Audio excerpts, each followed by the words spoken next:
And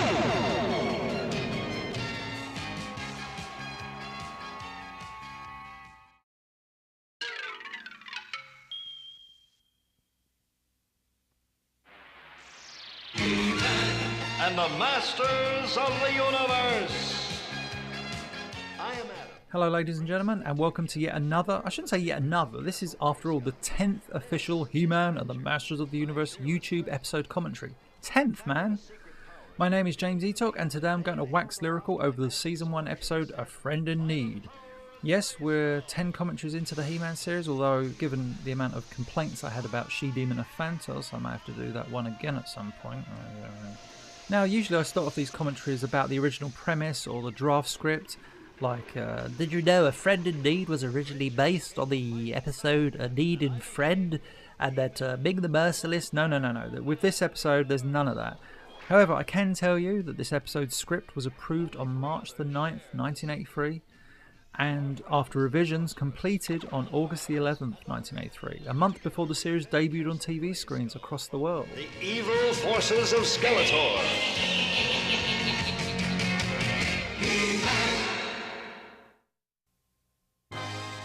This episode was written by Brynne Stephens, who was actually married for a time to the writer of the previous episode, Michael Reeves. Also, be sure to go back and check out the title card. The episode title stays for both writer and director credits. That's one of 5 episodes to do so. How's that for a geeky fact? Bring it on. And yeah, this has to be one of the most simple looking ships ever designed, at least when it flies around the screen. I hit you straight off the bat with a little script thingy. Originally in the opening scene, Teela was lounging alongside Prince Adam and Orko. All 3 of them were excited about the impending arrival of Elena. Elena is such a wonderful guest star. I can't say enough good things about her. The story obviously revolves around her, but she is the complete opposite to Teela. Even though she's obviously rather beautiful, she has no confidence in herself or her abilities. Actually, it's worth pointing out that Linda Gary voices both Teela and Elena so differently. I mean, it was her job as an incredibly talented voice actress to separate her character voices, but still, she does such a wonderful job in making Teela and Elena so very different personality-wise. I also refer to Elena as pre-She-Ra, especially considering that a few of She-Ra's earliest designs bear more than a striking resemblance to Elena. Jarvan is one of my favourite villains. He's just so awesome. I love his design. Actually, in the script, he's described as having scrawny legs and a potbelly, which is something that the character design department clearly went ahead with. Even though characters were described in the script, their physicality would rarely be mentioned, or if it was rarely detrimental to the look of the character. Brynne Stephens is clearly staying with this script, make this guy look like a little old fat man, and and they did. Quickly, I should mention the android horses make their debut in this episode. In the episode Pawns of the Game Master, many episodes later, one of the last episodes of the first series in fact, one of the android horses would be given the name Strider, a precursor to the Mattel toy Stridor. There you go. Help! I'm frightened! The character design for Jarvan would later be used for Zem in the Season 1 episode The Return of Granomir. A few years later it would in fact be reused for the She-Ra series, although the head would be slightly altered, as the character Spyster in the Season 2 episode The Inspector. Prince Adam and Cringer, Orko comes in. Adam, he asks, why do you have a giant yellow gauntlet on your left wrist? Well, Orko, this is a comlink, and I use it to communicate with Teela and find out that she's in danger. I think it would have been really good if we're listening to Adam communicate back with Elena, and then the next thing Elena hears is Prince Adam saying, by the power of Grayskull. I'd love to have seen like Elena looking at the comlink like really perplexed. So yeah, Prince Adam transforms into He-Man and goes to save the day.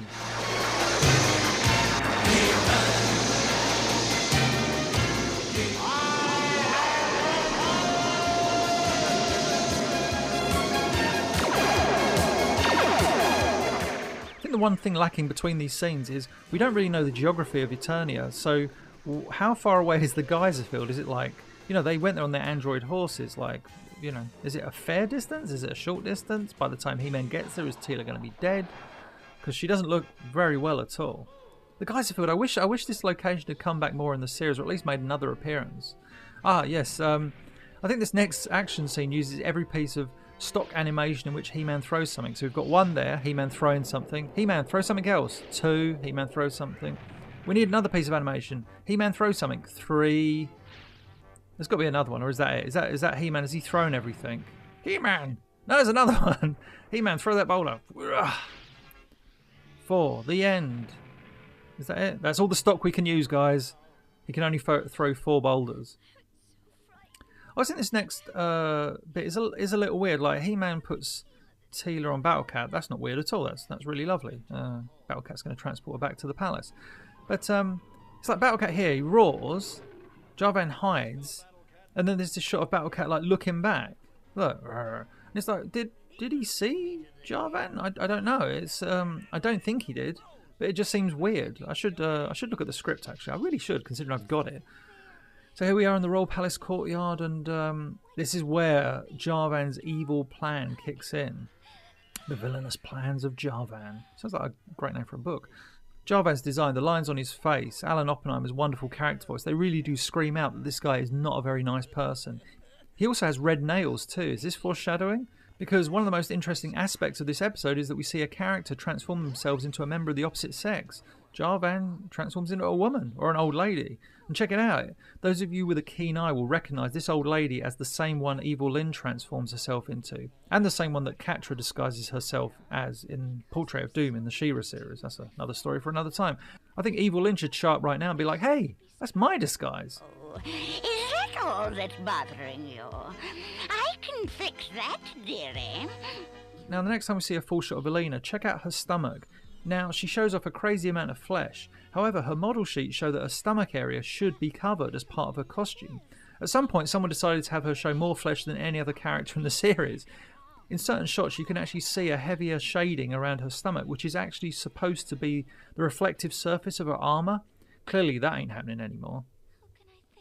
Now Jar-Van gives Alina a ring, and with it, Alina can summon Jar-Van. Now, in the earliest days of the internet, one of my proudest achievements was watching this episode for the old He-Man and She-Ra episode view website and realising that Jar-Van's spell, M-Ot, M-Mark, is actually the phrase, come to me, backwards. Very clever. Or is it? Yeah, I think it is. I would have been quite proud of that myself, to be honest. So yeah, Teela's all recovered, which is good. And watch Alina's little bit of gymnastics here. It's like, regardless of her having courage now, you still have to have the athletic ability and know-how to do a front flip off a ledge. If you look there, Alina's got those strange kind of reflections on her lower half. This is the transmutator. It can change things from solid to liquid or gas. Watch the tree. The tree has been changed from wood to gold, and we can change it back. This next scene features the best shot of Jar-Van in the entire episode. He's drawn so menacingly, and he just looks perfect. You'll see it here, ready? Look at that. He's got the teeth, the eyebrows, the angle, everything. Is he holding the Spellstone? I think he's stolen the Spellstone in that shot. I want you to listen to Teela's dialogue in this scene. Why don't you get some fresh air? Adam and I will join you in a while. It's actually indicated in the script that Teela be jealous of Prince Adam's attention towards Alina. So the way in which Teela is delivering that line is kind of out of jealousy and quite cutting. Although in the following piece of dialogue, she actually genuinely cares for Alina. So it's a bit strange. Music for this scene is so good. I mean, it's one of my favourite tracks, but it's very haunting and very appropriate for this moment when Alina summons Jar-Van, or the old lady. Lady Jar-Van, we'll call her or him. I don't know what to say anymore. Lady Jar-Van, there we go. It's quite interesting. I love the way this scene begins with Alina saying, "Where did you come from?" to Jar-Van. And Jar-Van saying, "Oh, what does that matter? Have some drugs." And then, like, right in front of her at the very end of the scene, Jar-Van just disappears, but Alina's so kind of intent on getting high that Jar-Van just disappears directly in front of her.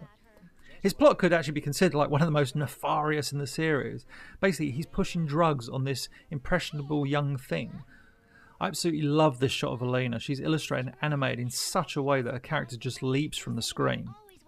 Also in this scene, her voice reminds me of Glimmer because, much like Glimmer, she's rather excitable. And looking at the sequence, the way in which she's illustrated, go back and check out She-Demon of Phantos. You can mute my commentary, by the way, if you want to. Check out the sequence in which Queen Elmora is in her demon form, laughing at Skeletor's inability to capture He-Man once He-Man has freed himself from the Photanian body cell. The style of animation is very similar, very, very similar. It's like detailed and rendered completely different to the usual style of animation. Sorry, I kind of went all geeky there. I do love this sequence. I don't know why, it's like something about Prince Adam being in the craziest amount of jeopardy ever. It's a great end to Act 1. It's like, you know, flying towards the palace, Prince Adam could die. So yeah, Prince Adam's still holding on for dear life. And now it's time for one of my favourite action sequences. As a kid, I loved the idea of Prince Adam being in such a crazy situation. I also remember as a kid the first time I saw this sequence and thought it was by far the best thing I'd ever seen. By the power of Grayskull! The idea of Prince Adam falling to his death but transforming into He-Man during the fall is such a cool piece of writing. And be sure to check out this. Watch He-Man's mouth move but no dialogue come out. See? In the script, He-Man says, "Thank goodness," probably because he didn't dislocate his arm. Well, when Doosan began working his magic to create the instrumentals for this channel, he also created vocal tracks. In other words, the characters talking with no music behind them whatsoever. And when he isolated the vocals for this episode, we were both surprised to hear the dialogue there. It's just so incredibly quiet. You hear He-Man actually say, "Thank goodness," but it's like me saying it like this. Thank goodness. You can barely hear it. Come on, you could use some rest. I feel so terrible. There's only one. And now poor Alina, she needs another high man. She's in a bad way, so she calls upon Jarvan, but this time around, things aren't going to go her way. And it's really well written and even staged. I mean, it's very simple direction, but I love the shot of Jarvan, or Lady Jarvan, as I'm going to go back to calling him, as she points at the screen kind of thing. Alina's like, look at this. Point the finger. It's just like, boom. I'm the pusher man. You ain't getting any drugs until you do me a favour. And it's like, oh, snap. Alina's in trouble. And it's just that realism of like, you know, this situation happens in everyday life. And it's not a good thing, you know. Poor Alina. And I actually wish there'd been, you know, in a few seconds we'll see Prince Adam walk in the shot. Where is he? There he is, coming around the corner. I actually wish there'd been more interaction between Prince Adam and Alina, because it appears that he actually cares for her a great deal. I'm not suggesting anything romantic, but they only share a couple of brief scenes together. I also like the way Linda Gary delivers this dialogue coming up. Like Alina says, "I'll be strong enough to take it back." It's so quick. But if I bring her the transmutator, once I drink the potion, I'll be strong enough to take it back. Oh, how did I get myself into this trouble? And yeah, here we have a somewhat cliched part of the drug episode that you see in a lot of Saturday morning cartoons, in which the victim, as it were, takes items that don't belong to them in order to pay for the drugs. Oh, thank goodness. It's too heavy. I saw you come in. Need some help? And yeah, we see Orko. Actually, Orko's appearances in this episode are thankfully not comical in the slightest. This episode needs an air of seriousness throughout. Bryn Stevens has Orko pop up in a couple of scenes, but not to entertain. He's not there to juggle. He's just there to help to move the script along. If only more writers would have done this. And that's not a knock on anyone or even Orko. I just feel that sometimes Orko's hilarious antics weren't suitable for certain episodes. So yeah, now Alina summons Jarvan once more. Alina looks way too tall that she could even contemplate sitting at that table in that shot.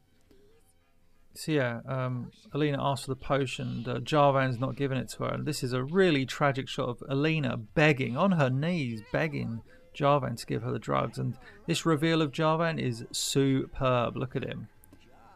Jarvan was too smart for you. And look at him do this vanishing act. Great filmation effects once again. Also, another thing to note about Jarvan, individually illustrated teeth. I might have mentioned this on a previous commentary, I can't quite remember.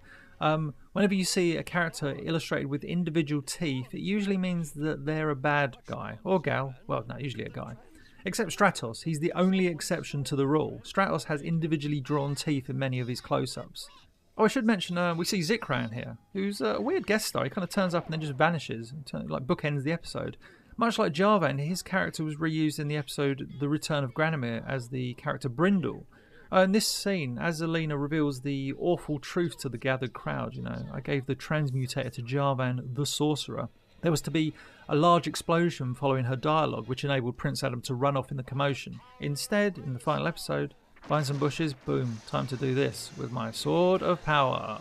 Oh yes, by the way, I should mention this is the first episode to give us 3 on-screen transformations. Not many episodes do that. If you can name the other episodes, you don't win anything, but still.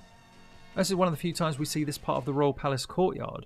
We'll see it pop up again in the episode Eternal Darkness, I think, just as Teela and Prince Adam are about to hop on the sky sleds and head to the Crimson Valley. This is a fun little Saturday morning cartoon action scene between He-Man and Jarvan. We have He-Man quipping, punning, and fighting the many abilities of the Transmutator, which Mattel should have, tried to sell these Transmutators. Could have made a bit of money off them. It's a device for all seasons. Jarvan kind of questionably looking to the right there is like, He-Man, will you stop making puns? Your magic leaves me cold, Jarvan. I'm surprised that your magic leaves me hot, Jarvan. Jarvan's like, that doesn't make any sense. In the original script, we see in a few seconds, like, Jarvan uses the Transmutator to encase He-Man in stone. Although, this is a great shot, Jarvan. This is a great piece of animation. Watch this. Straight in the screen. Low flash, I can't see. You should have closed your eyes, He-Man. So yeah, as I was saying, in the original script, Jarvan uses the Transmutator to encase He-Man in stone up to his neck. Thus, when he breaks free, it looks even more impressive. The fact he's got his hands free means he could just, like, literally punch the side of the rock and free himself. But Jarvan's eyebrows there, wow, I didn't realise they go over his headpiece. One thing, even as a kid, I never quite understood about this scene. If the Transmutator shrinks the palace and everything on the inside, walls, tables, chairs, why don't the characters themselves get any smaller? Like that one shot they keep using for Zikran. The palace is shrinking. So He-Man, frees himself. Like I say, his hands are free, so technically he just could have punched the sides. Yeah, but Jarvan has a trick or two up his sleeve, or a force field or two up his sleeve. You ain't getting past this, muscle-bound meddler. Boom. Although He-Man doesn't look like he actually touches it. They just sort of like falls backwards. I also love this sequence. As He-Man makes his way through the royal palace as it's shrinking, it seems that only parts of the palace are getting smaller. Like, that shot is fine. Doorway turns into a mouse hole. And this one, it's like, why aren't the ceiling and floor causing him any problems? It's like, the two walls on the side are, there's a cliche if ever I've seen one, but surely the floor and the ceiling should be crushing them as well, like into a tiny box. I know I'm overthinking this. Saturday morning cartoon, as I've just said. It's a cool action scene. He-Man fights the science, as it were. He-Man proves that his muscle is stronger than science. Take that, science. Science explodes in the hands of Jarvan. And the palace returns to normal size. I don't know how it knew to return to normal size. Is everyone all right? What happened?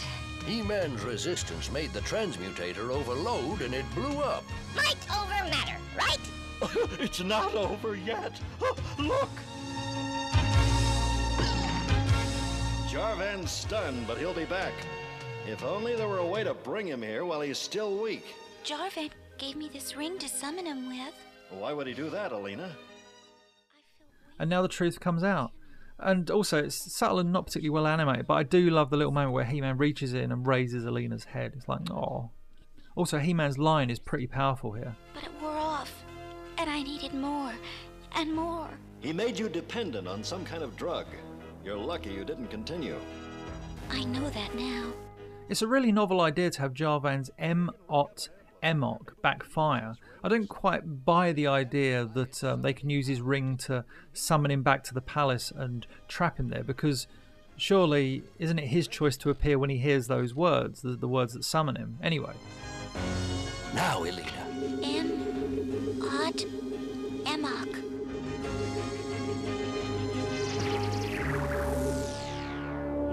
He-Man! Regardless, it's still a cool way of bringing the villain back and trapping him. I'm not going to complain too much. There's a great animation coming up here of He-Man blowing out the flames. I wish they'd used this animation rather than the one they developed for later in the series. This one looks more kind of like, it's like he's putting in more effort here. Yeah, He-Man blows out the fire. Take that, fire. Give up, Jarvan! You can't win! Maybe not! Jarvan uses that trick again. You think, oh, he's going to blind He-Man again. No, he puts him in a giant yellow girdle or something. Jarvan does his comical... Jarvan's run cycle is hilarious. Look at that. His little fat belly bouncing. Alina's run cycle is Teela's, don't worry. And Alina proves her, courage. Look at that. That is like some sort of wrestling hold or something.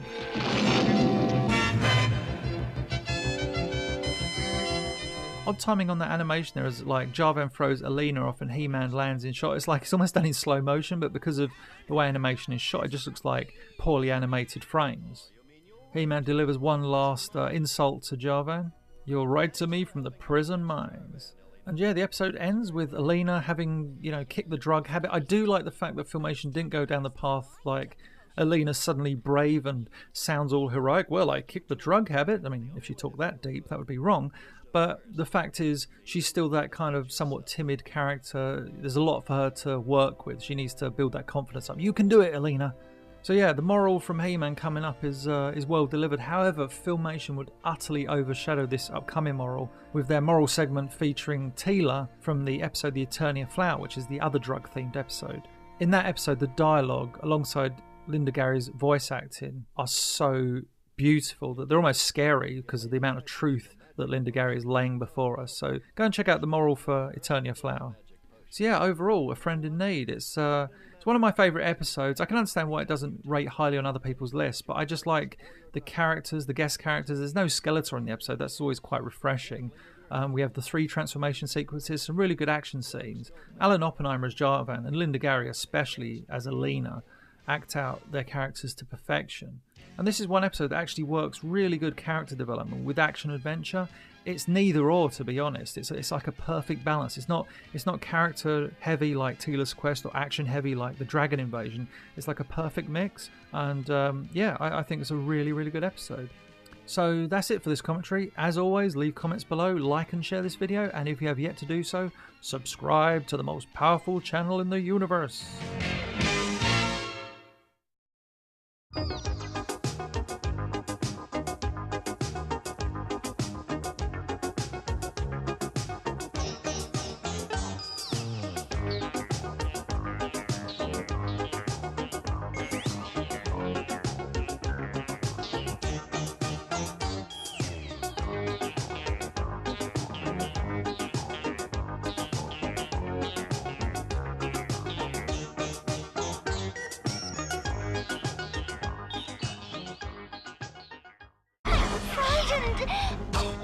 The character design for Jarvan would later be used for Zem in the Season 1 episode The Return of Granamyr. A few years later it would in fact be reused for the She-Ra series, although the head would be slightly altered, as the character Spyster in the Season 2 episode The Inspector. Prince Adam and Cringer, Orko comes in. "Adam," he asks, "why do you have a giant yellow gauntlet on your left wrist?" "Well, Orko, this is a comlink, and I use it to communicate with Teela and find out that she's in danger." I think it would have been really good if we're listening to Adam communicate back with Alina, and then the next thing Alina hears is Prince Adam saying, "By the power of Grayskull." I'd love to have seen like Alina looking at the comlink like really perplexed. So yeah, Prince Adam transforms into He-Man and goes to save the day. It'll be one of the most simple looking ships ever designed, at least when it flies around the screen. I hit you straight off the bat with a little script thingy. Originally in the opening scene, Teela was lounging alongside Prince Adam and Orko. All 3 of them were excited about the impending arrival of Alina. Alina is such a wonderful guest star. I can't say enough good things about her. The story obviously revolves around her, but she is the complete opposite to Teela. Even though she's obviously rather beautiful, she has no confidence in herself or her abilities. Actually, it's worth pointing out that Linda Gary voices both Teela and Alina so differently. I mean, it was her job as an incredibly talented voice actress to separate her character voices, but still, she does such a wonderful job in making Teela and Alina so very different personality-wise. I also refer to Alina as pre-She-Ra, especially considering that a few of She... Did you know A Friend in Need was originally based on the episode A Need in Friend? And that Ming the Merciless... No. With this episode, there's none of that.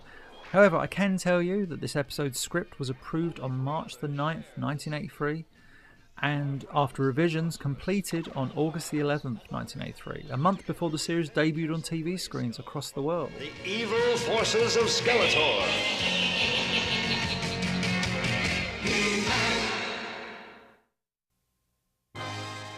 This episode was written by Brynne Stephens, who was actually married for a time to the writer of the previous episode, Michael Reeves. Also, be sure to go back and check out the title card. The episode title stays for both writer and director credits. That's one of 5 episodes to do so. How's that for a geeky fact? Bring it on. And yeah, this has...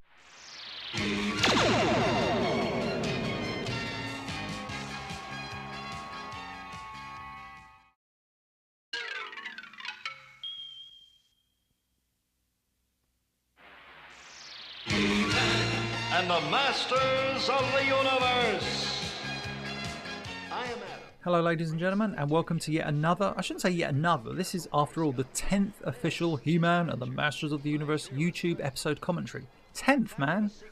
My name is James Etok, and today I'm going to wax lyrical over the Season 1 episode, A Friend in Need. Yes, we're 10 commentaries into the He-Man series, although given the amount of complaints I had about She-Demon of Phantos, I might have to do that one again at some point. Now, usually I start off these commentaries about the original premise or the draft script, like Era's earliest designs bear more than a striking resemblance to Alina. Jarvan is one of my favourite villains. He's just so awesome. I love his design. Actually, in the script, he's described as having scrawny legs and a potbelly, which is something that the character design department clearly went ahead with. Even though characters were described in the script, their physicality would rarely be mentioned, or if it was rarely detrimental to the look of the character. Bryn Stevens is clearly staying with this script. Make this guy look like a little old fat man, and and they did. Quickly, I should mention the android horses make their debut in this episode. In the episode Pawns of the Game Master, many episodes later, one of the last episodes of the first series in fact, one of the android horses would be given the name Strider, a precursor to the Mattel toy Stridor. There you go.